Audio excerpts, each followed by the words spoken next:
Aujourd'hui, au Café Courtier, je reçois mon ami Anthony Dupont, un passionné d'assurance qui est passé du monde des assureurs directs au courtage, un entrepreneur engagé à la tête de la fondation Ellipse et un jeune papa qui réussit à concilier famille et carrière et engagement social. Et comme moi, un super fan de technologie.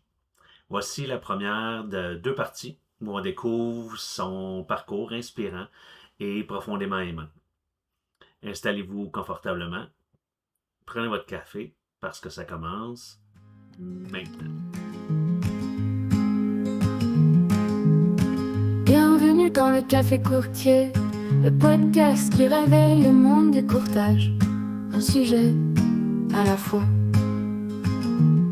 Entre confidence, réflexion et discussion franche. On brasse les idées comme on brasse un bon café. Avec passion, chaleur et parfois un peu de piquant. Installez-vous, c'est l'heure du Café Courtier.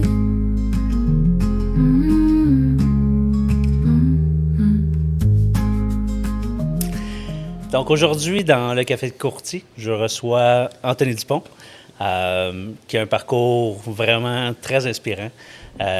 Assureur direct, courtage, philanthropie, papa, entrepreneur. Mon Dieu. Bref, tout ça, puis à peu près 22 ans, fait que c'était écœurant. I wish. Mon corps, c'est plus ça qu'il me dit maintenant.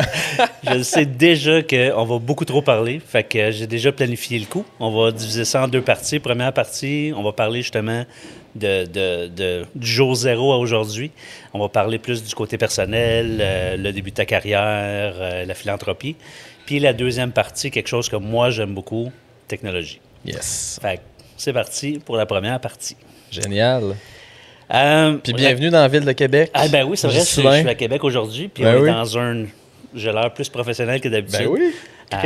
Avec Anthony, t'as pas le choix. C'est comme tout ou pas tout. Il a dit, moi, la vente, pas de question. Mais non. C'est qu'on a la chance à Québec d'avoir un beau café qui offre un studio d'enregistrement. Donc, ça s'appelle comment? Cafélia à Sainte-Foy, sur Roland-Baudouin. Cafélia en un mot, exact. Ça. Juste en face du centre de glace, c'est ça? Centre de glace intact. D'ailleurs, c'est là que je suis parké, fait qu'il faut pas que ça dure plus que 3 heures, parce que sinon, je vais me poigner un ticket. Ouais. All right, fait qu'on va commencer tout de suite, parce que sinon, on va en avoir pour 3 heures, je vais poigner un ticket. Comment est-ce que tu es arrivé en assurance? Évidemment, je connais un peu la partie courtage, mais je connais pas l'avant. Puis sûrement que, comme bien du monde, tu dois tomber en assurance par accident. Fait que... ouais, exact. Puis c'est drôle que tu me poses toutes ces questions-là, parce qu'on se connaît personnellement depuis quelques années. Fait que c'est comme un deeper dive dans notre relation. Ouais. Fait que l'assurance, en fait, là, je suis arrivé, comme tu le dis, par accident, oui et non, plus par des relations que j'avais. Je me souviens, j'étais à la fin de mon secondaire. Puis à la fin de ton secondaire, tu te fais questionner qu'est-ce que tu veux faire plus tard. Tu t'inscris dans quel programme? On est bien trop jeunes pour choisir. Là, tu sais. On est jeunes, puis moi, j'étais un touche-à-tout.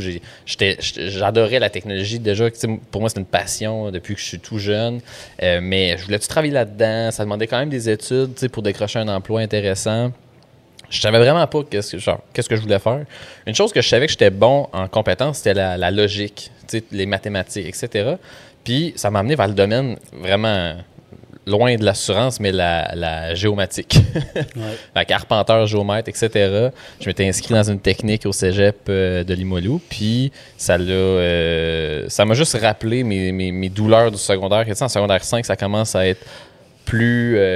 comment je dirais ça? Faut vraiment que tu étudies là, pour avancer. Puis moi, j'avais pas ces réflexes-là d'étudier. C'était facile pour moi, mais tu arrives en secondaire 5 puis cégep 1, c'est plus difficile. Fait que je me suis rendu compte, pour vrai, là, j'ai vraiment de la misère puis j'ai pas de fun. J'ai aucun fun. Ouais. Fait que j'ai lâché ça. Puis là, je me questionnais, qu'est-ce que je vais faire? T'sais. Dans le temps, je travaillais dans une quincaillerie. T'sais. Fait que j'avais un oncle.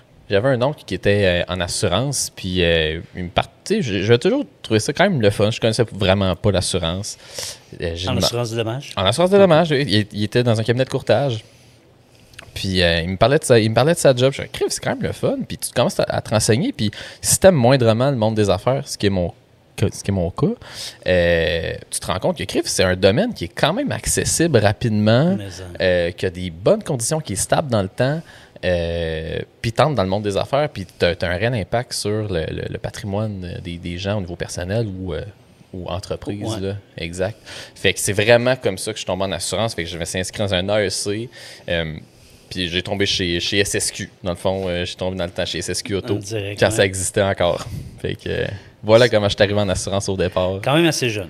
T'sais, mettons comme À moi. 19 ans. Moi, j'ai fait le switch à 29, mettons. Ouais, j'ai fait le switch à 29 ans. Ouais. Mais fait que c'est pour ça que tu as accompli autant puis que tu es encore tout jeune. C'est ça, exact. Fait que dans les années de cégep, je suis tombé chez SSQ, comme agent, dans le fond. Fait que, Au dans le fond, particulier. quand tu as commencé, c'est ça, tu as commencé chez un direct, chez SSQ. Ouais. Puis éventuellement, tu vas avoir fait le switch au courtage. Qu'est-ce qui t'a marqué de ton passage chez les directs? Ouais. Un direct, là, tu peux pas te tromper. Tous les processus, tout ce que tu dois apprendre, tout est vraiment très droit puis très protocolaire, on va le dire comme ça. Ce qui fait que quand tu démarres, c'est bien parce que c'est une bonne école. Ouais.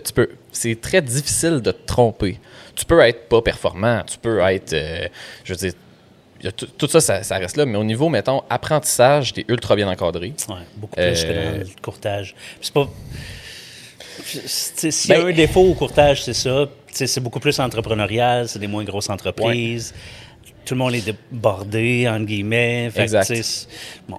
Exact. Mais dans les dernières années, là, les cabinets, vraiment, je trouve, qui se démarquent. Là. Ouais. Ils ont des programmes de formation. Il y a de plus en plus maintenant, même d'embauche à la formation. Fait que tu embauches un green, puis tu vas le former dans ton cabinet. Tu vas lui faire passer ses examens à l'AMF. Ce qui, mettons, recul de 5-10 ans, là, ça existait. Ça n'existait pas. Il y avait juste des assureurs directs qui faisaient ça. Là. Exactement, exactement. Fait que même dans le cas de SSQ, moi j'étais, même dans le temps, fallait que tu aies tes permis à l'AMF. Fait qu'ils ne te formaient pas pour les permis. Mais maintenant, aujourd'hui, un jeune qui commence peut se trouver une job avant même d'avoir un seul examen de fait. Là. Donc, puis tu sais, chez nous, c'est un peu ça qu'on fait avec les producteurs. Il y en a un qui est arrivé chez nous, 55 ans, pas de permis. T'sais, beaucoup d'expérience de vente ailleurs, mais pas de permis, pas rien. 55 ans. Ouais. Puis vous l'avez accompagné pour ses permis. C'est ça. Il est en train de les faire, ces examens. Il y a 2 examens de fait. Fait que dès que le 3e est fait, ben, il va pouvoir enfin faire la vente. Là, mais ça, il y a plus d'opportunités. Ça, c'est sûr, ça, maintenant. C'est super cool ce que tu dis parce que si tu es à 55 ans et tu considères un changement d'emploi, là, il y a très peu d'industries qui vont te permettre de rapidement devenir compétent, puis de te dépasser, puis de vraiment avoir, je sais pas, là, le sentiment un peu du devoir accompli, ou tu sais, que tu vas chercher des compétences qui sont actuelles, puis tout, tu sais, à 55 ans, il n'y a pas grand monde à 55 ans qui veut retourner à l'école non plus, là, tu sais. Exact. Fait que c'est une belle opportunité de faire un changement de D'où mon point que carrière, c'est comme... Tu n'as pas besoin d'étudier pendant 4 ans pour commencer dans le domaine de l'assurance. Puis il y a plein de choses que dans un cabinet, on peut faire qui ne nécessitent pas le permis. Fait que, tu sais, on peut, entre guillemets, justifier son salaire en attendant parce qu'on fait faire les affaires qui, par la bande, lui permet d'apprendre aussi. Là. On permet de côtoyer des gens. Tu sais, même chose chez vous ou n'importe où ailleurs qui offre ce genre de service-là. La personne, elle va côtoyer d'autres personnes, elle va commencer à apprendre, elle va commencer à développer des relations, elle va commencer... Fait que c'est sûr. C'est vraiment... C'était déjà un beau domaine quand moi, je suis arrivé là-dedans il y a 22 ans. Il me semble que c'est encore un encore plus beau domaine aujourd'hui. Absolument. Fait que justement, qu'est-ce qui t'a convaincu de passer du direct au courtage? Oui, mais comme je t'ai dit tantôt, moi, j'avais un oncle qui était déjà dans le domaine du côté du courtage.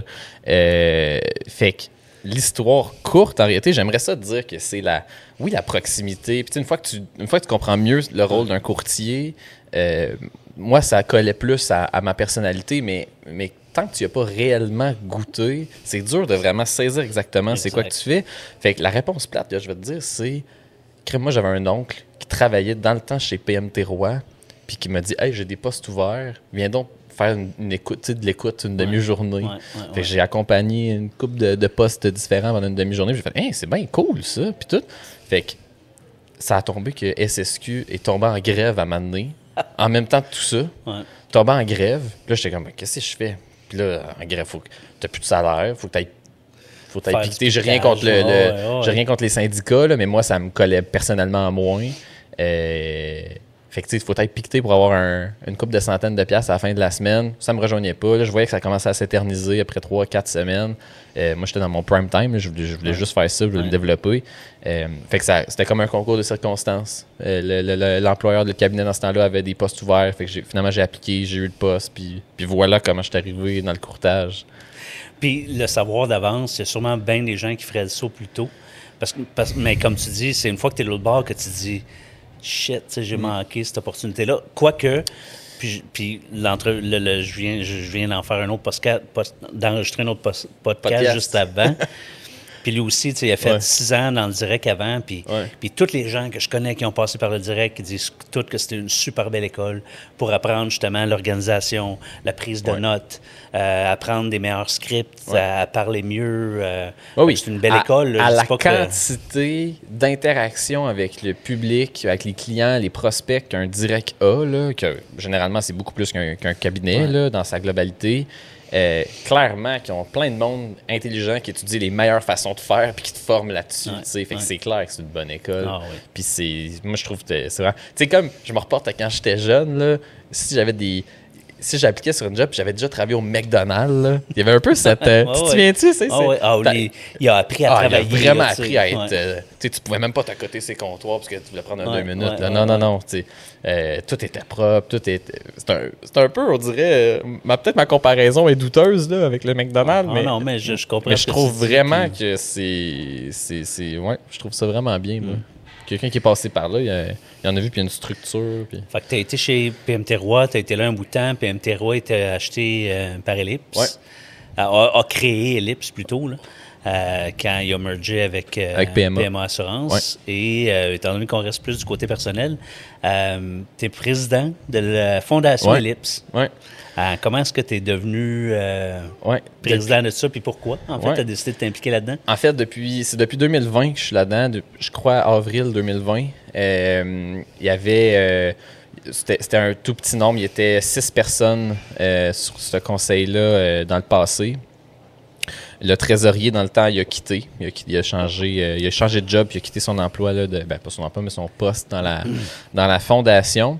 C'est même pas moi qui ai appliqué, réellement. C'est dans le temps André Roy, Marie-Catherine Roy qui était venue me voir. Ils ont dit « Ah, il y a un poste sur la fondation comme trésorier, ça t'intéresserait-tu? Puis, tu as l'air de vouloir t'impliquer dans l'entreprise, puis c'est peut-être une belle fête. » J'ai dit parfait, allons-y.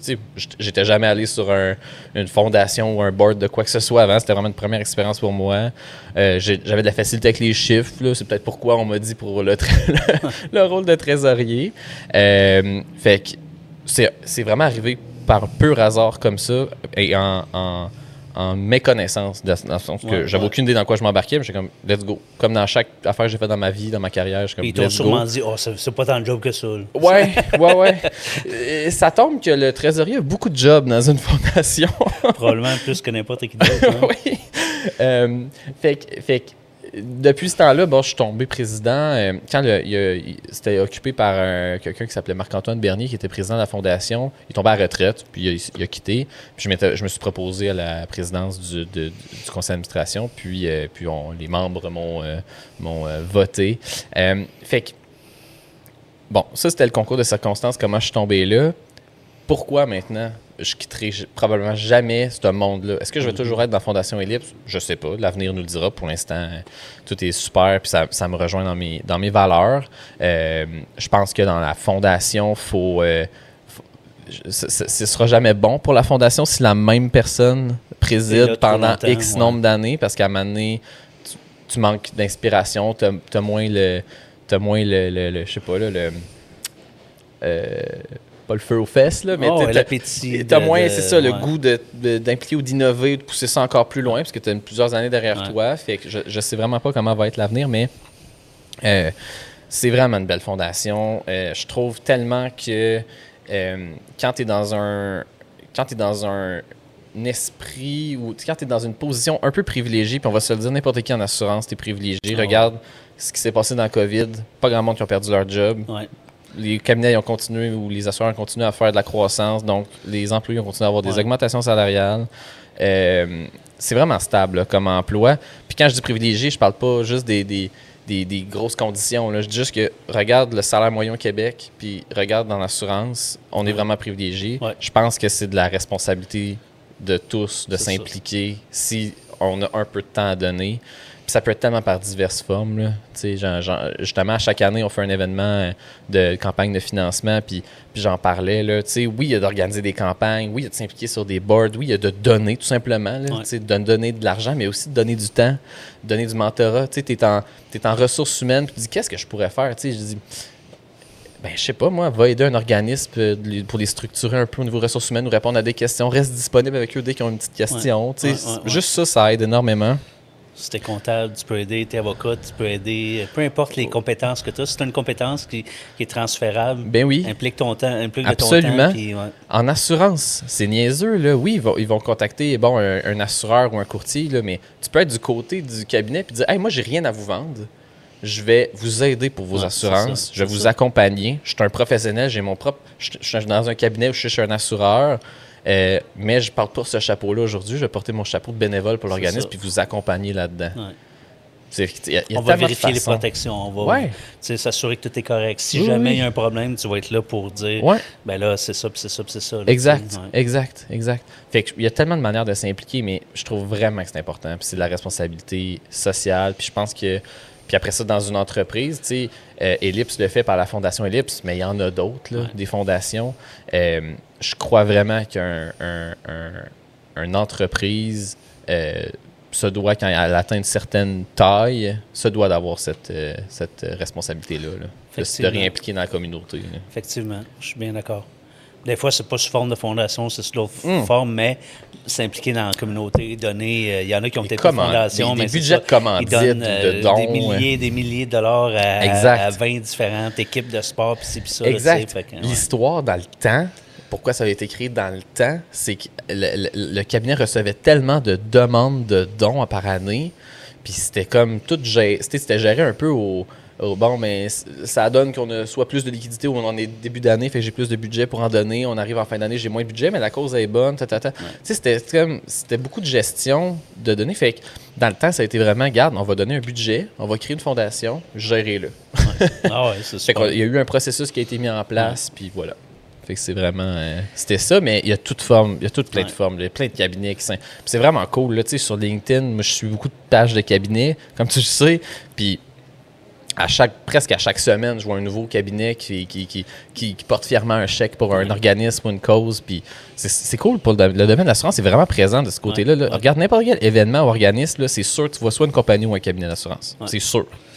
Ah oui, autour des bandes de patinoires, n'importe où, là, il va y avoir un assureur ou un cabinet. Oui, va au Théâtre des Gros-Becs à Québec, il y a sur des chaises, c'est sûr que tu vas trouver le nom d'un cabinet ou d'une personne qui est reliée à l'assurance, c'est officiel. Ouais. De quelle activité, événement, situation dans laquelle tu as été témoin puis tu as participé avec la Fondation qui te rend le plus fier? Le plus fier, là, comme je disais, au départ, c'était vraiment un don corporatif du cabinet qui était remis à la Fondation, puis la Fondation le gérait, puis c'était tout. Il n'y avait pas d'autres sources de financement. Mais il y a 3 ans, avec mes autres collègues, on a mis en place un événement de financement une fois par année, où des fournisseurs, des clients, etc., sont sollicités pour donner. Je te dirais, je pense que c'est de mettre ça en place parce que c'est venu ajouter beaucoup de sous à la Fondation. Puis ça a comme coïncidé avec la COVID, que durant la COVID, les organismes là, ont eu beaucoup de misère parce qu'ils ne pouvaient plus organiser, mettons, eux-mêmes de levée de fonds. Ça, c'est une chose. Les ressources gouvernementales allaient moins aux organismes. Des coupures des organismes dans les dernières années, il y en a une tonne. Donc, nous, on recevait en moyenne, juste pour donner des chiffres, là, on se réunit 4 fois par année, là, puis on recevait à peu près 15 à 20 maximum de demandes par trimestre, mettons, à analyser, puis c'est jumpé à 50. Par trimestre? Par trimestre. Wow! Ouais. Fait que tu tombes à peu près de 70 demandes par année à presque 200. C'est énorme, là. Puis fait que ça a comme bien coïncidé qu'on a commencé à faire ces activités-là parce que ça a ajouté des milliers de dollars dans les poches de la Fondation pour redonner à 100%. Là. Fait que je te dirais, je pense que c'est vraiment ça le plus effectivement. que je suis le plus fier. Puis je le prends pas personnellement. C'est un très bel événement. Ouais, oui, merci d'ailleurs d'y participer ou d'y avoir participé par le passé. Merci beaucoup. Ouais, je vais participer à tous les ans si je suis invité. Parfait. Tu as aussi été administrateur du groupe Audrey, Ouais. qui s'occupe d'habitation inclusive. Est-ce Ouais. que tu peux me parler un peu de cette implication-là? Puis c'est quoi le Ouais. groupe Audrey? Oui, le groupe Audrey, là, c'est un OBNL dans l'habitation inclusive. Donc, en gros, si on le simplifie, c'est que Groupe Audrey, ils ont bâti une grosse bâtisse, à peu près 80 logements ici à Québec. Puis le but, c'était qu'on veut que dans cette même immeuble-là, une porte après l'autre, t'ailles quelqu'un sans aucun handicap, puis la porte d'à côté, ce soit quelqu'un qui est handicapé physiquement, lourdement handicapé physiquement. Donc, il n'y a pas de distinction là, que à l'étage 3, 4, 5, c'est ceux qui ont un handicap, Ouais, c'est ça. puis il y a les autres. Non, c'est vraiment Puis un... pas que les gens passent et disent « Ah, ça, c'est le building d'handicapés. » Non, vraiment pas. Fait que c'est moitié-moitié. Il y a tous les services sur place. Donc, tu sais, les préposés aux bénéficiaires, tous les services que ces gens-là... Tu sais, mettons, il y en a beaucoup qui ont des triporteurs, là, c'est niaiseux, là, mais juste, là, il y a un genre de lavoto à triporteur à même la bâtisse. Fait que, tu sais, quand tu es dans la mi-saison, souvent, surtout après l'hiver, là, avec le sel, puis tout ce qui est par terre, là, les triporteurs deviennent courts. Tu sais, eux, c'est leur moyen de transport, là. Fait que, tu sais, tu te promènes, c'est leur liberté. Là, c'est leur liberté, c'est un bon... Ouais, tu le dis très bien. Fait que c'est vraiment un immeuble super adapté, tu sais. Fait que tu vas avoir, mettons, un 4,5 il n'y a aucun... un 4,5 comme tu verrais ailleurs. Lui d'à côté, un 4,5 que tu as, mettons, un lève-personne qui va t'amener du lit jusqu'à la salle de bain. Que dans la salle de bain, tout ça va être en genre de bureau assis debout, là, je l'appelle de même, là. Fait qu'il peut vraiment s'ajuster à quelle hauteur la personne elle est présentement. Dans la cuisine, tu sais, les électros sont fournis. Puis le four, là, c'est niaiseux, t'es en chaise roulante, là. Ouvre un four. Comment tu mets tes affaires dans le four? Ouais. Bon, fait que les... Faut qu'il ouvre de côté ou c'est exactement. Fait que ça. je me souviens, je crois que c'était chez Tanguay qui avaient trouvé des fours qui ouvraient de côté. Ouais. Tu sais, c'est tout ça. Fait que c'est hyper pensé pour ces gens-là. Le comptoir plus bas. Oui, exactement. Puis encore là, qui se lève, parce que c'est pas tout le monde qui est à la même hauteur. Fait qu'ils se lève ou qui se monte. Tout est pensé. Fait que le groupe Audrey, c'est ça. Puis eux, ils ont bâti une première bâtisse. Je sais qu'à long terme, ils veulent en bâtir plus, mais c'est beaucoup de sous. C'est un immeuble que par porte, là, tu fais x4 là, probablement ce qu'un immeuble de 80 logements coûterait normalement. C'est clair. C'est clair. Ouais. Aujourd'hui, tu es aussi un jeune papa. Comment tu fais pour jongler avec tout ça?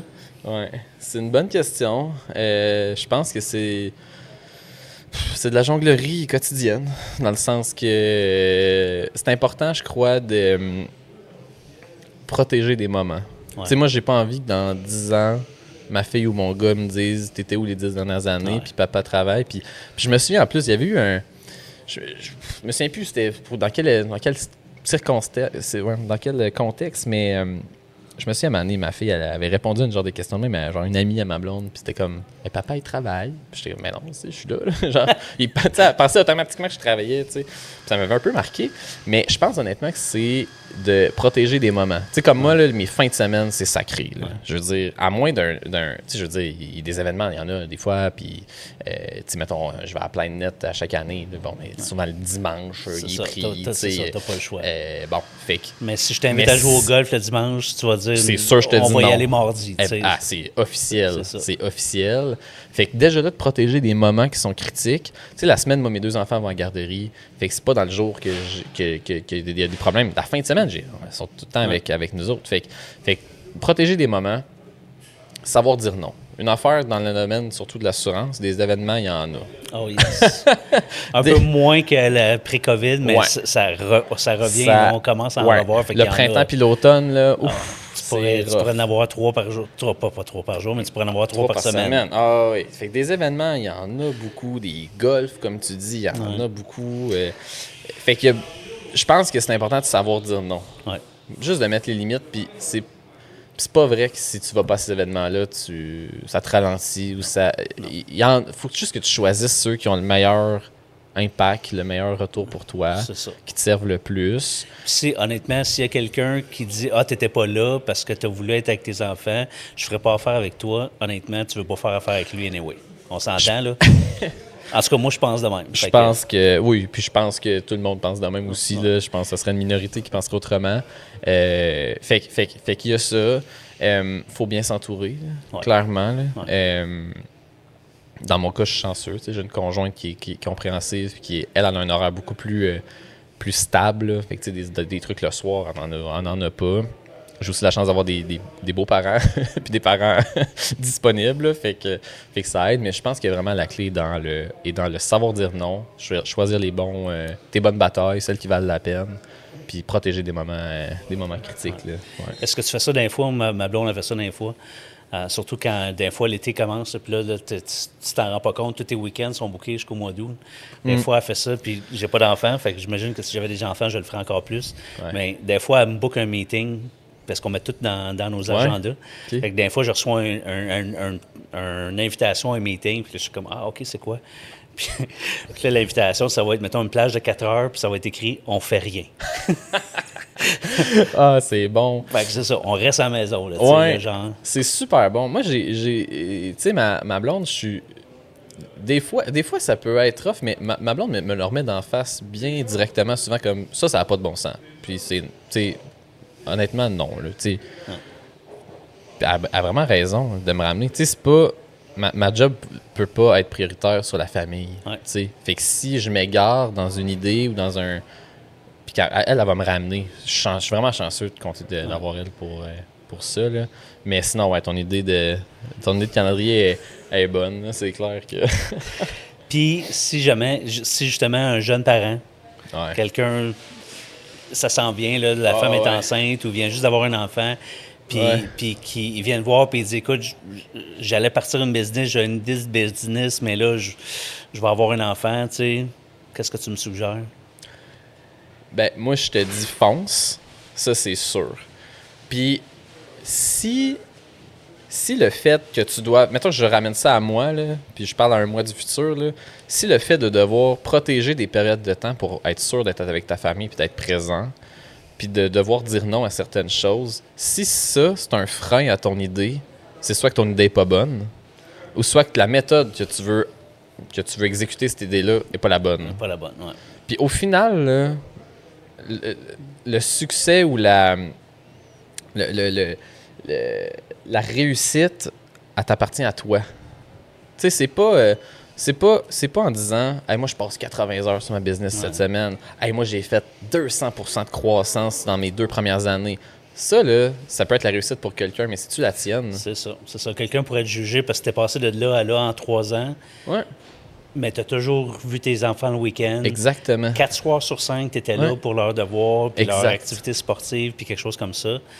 Puis quelqu'un pourrait venir dire, ben moi, j'aurais pu être là en 3 ans, so what?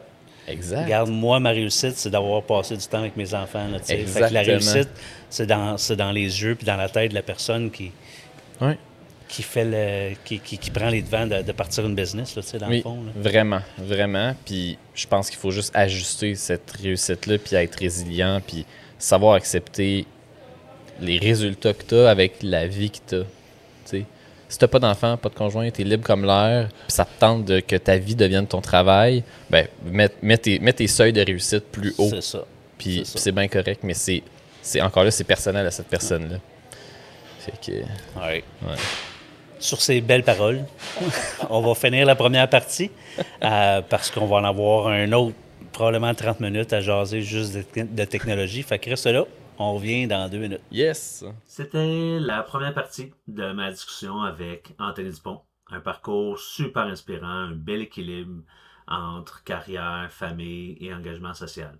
Merci d'avoir été avec nous pour cet épisode du Café Courtier. On se retrouve très bientôt pour la deuxième partie, où on va parler cette fois-là plus de technologie, d'innovation et le futur du courtage d'assurance.